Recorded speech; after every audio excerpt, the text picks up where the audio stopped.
শুরু করছি মহান আল্লাহর নামে। মরার আগে জমিন ও কবরের ঘোষণা।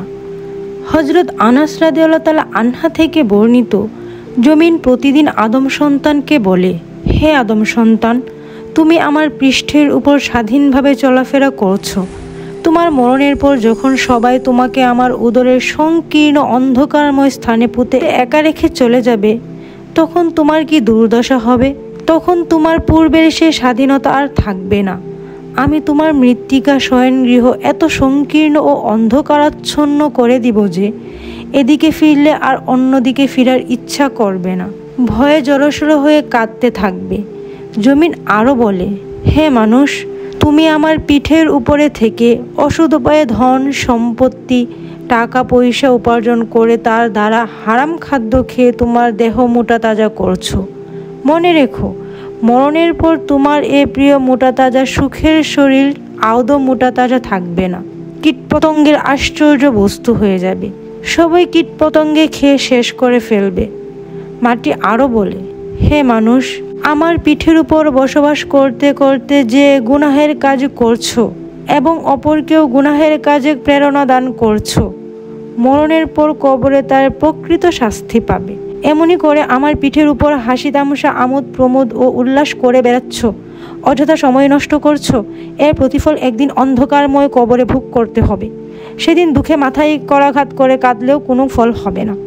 আজ আমার পিঠের উপর থেকে আনন্দের দিন কাটাচ্ছ, মরণের পর আমার মাঝে এসে এর প্রতিফল হাড়ে হাড়ে ভোগ করবে।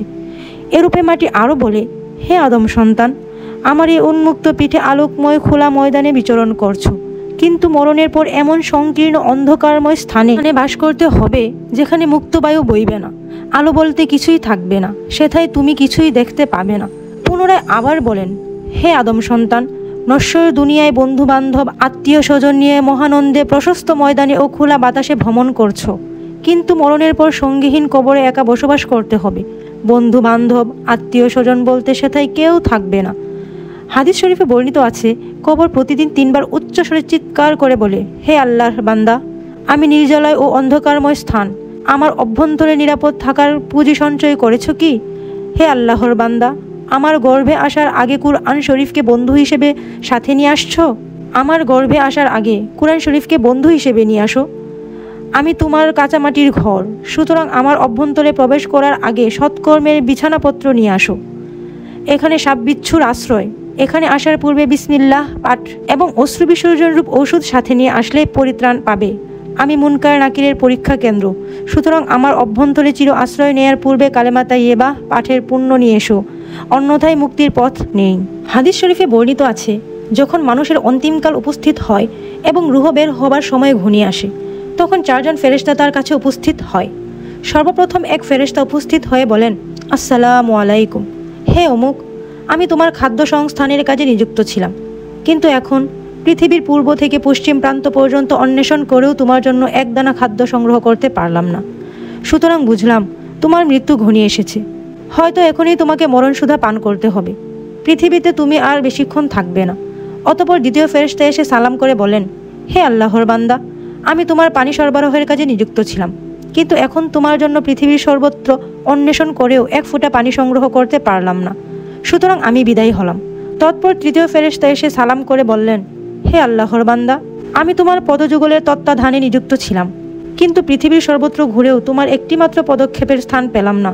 সুতরাং আমি বিদায় নিচ্ছি।